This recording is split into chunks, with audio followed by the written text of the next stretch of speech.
watch and burn. Which one should I start in? Hey everybody! So tonight I am looking to discuss Gregg Araki's final part in his Teenage Apocalypse trilogy, and that is 1997's Nowhere. Now this movie is, considering that this was the follow-up to the Doom Generation,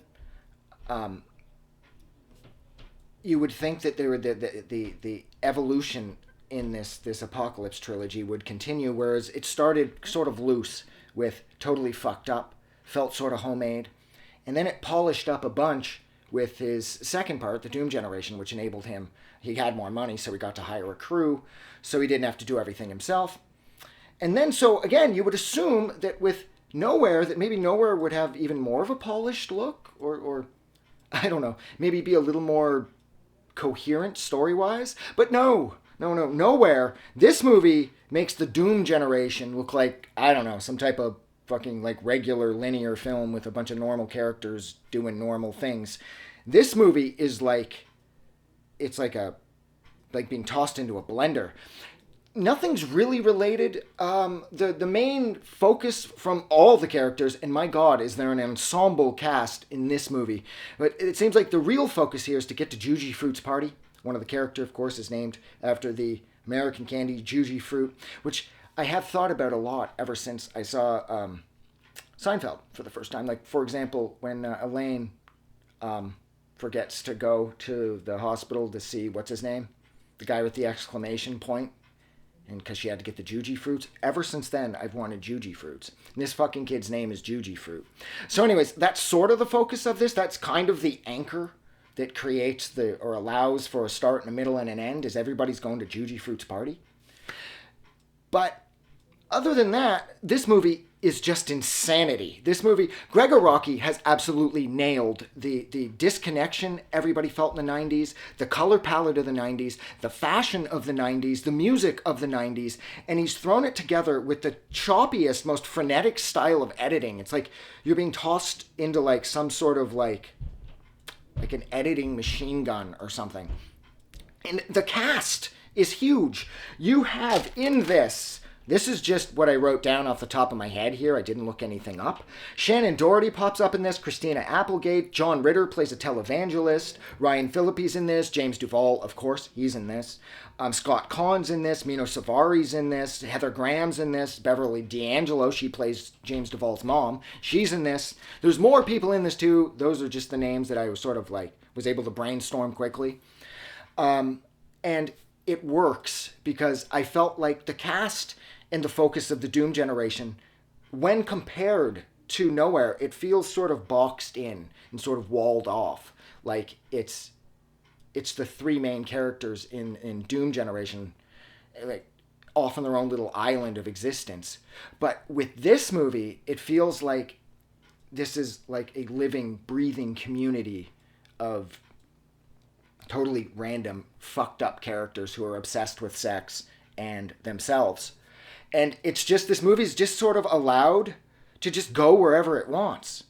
It's like I said, there's nothing really traditional about this movie. Just about James Duval and him just sort of floating in and out of these random, odd situations where chicks are being evaporated by like cockroach aliens. And I don't know, there's that gang roaming around vaporizing people too. I think the name of the gang's the Ataris, if memory serves. So that's happening. And then you got John Ritter on the TV pulling like, this movie also has sort of like low-key Gummo vibes. Like if Gummo was a rave, it would be Nowhere.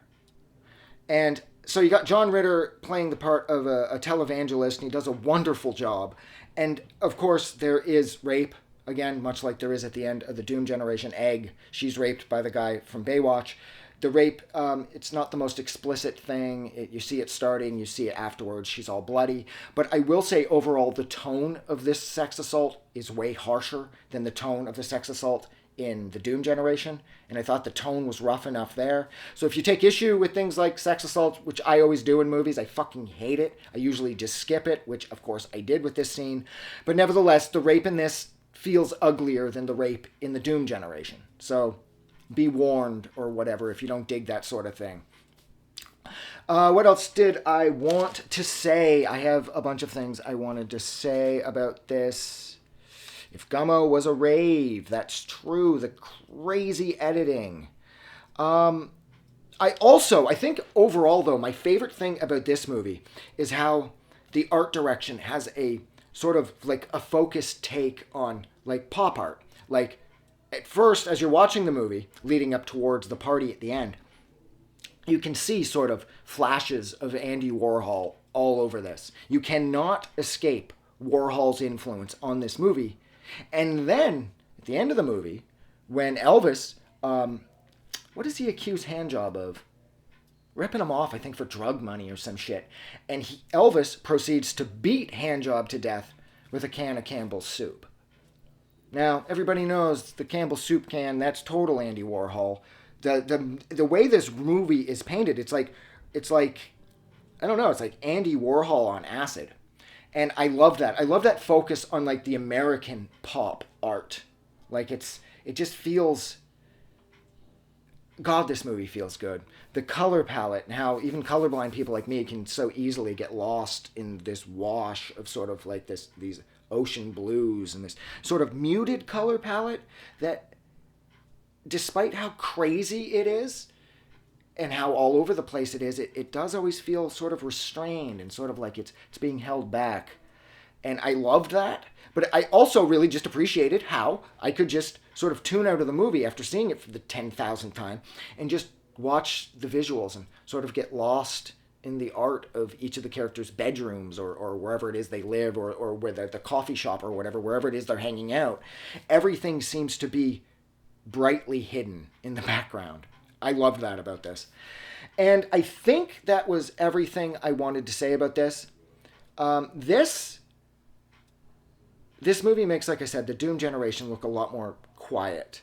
But I don't actually know which my favorite would be. I don't love Totally Fucked Up because of the homemade aspect. I don't find that the character development is that strong. But with the Doom generation, and Nowhere, they took what Araki was going for and elevated it so much that I don't know where I fall. I love aspects of this, but I also love aspects of the Doom generation. And it's like if you could make one movie out of both of them, that would be my favorite movie. So I don't know which my favorite is. I like parts of both. I hate the fucking rape in this. I fucking hate the rape in this. And I think that's where I'm going to leave it. So, like always, if you liked this review or you love this movie, go out and do something nice for somebody. Jesus Christ, it's almost, we're putting the clocks forward tonight, as a matter of fact. It's March 10th or whatever. So summer's coming. Go out, have some fun, and don't forget that you are amazing, and the world is so much more fun because you're here. Like always, I'm getting out of here, not because I'm getting hot, but because I'm getting bored. So, yeah, have a good night.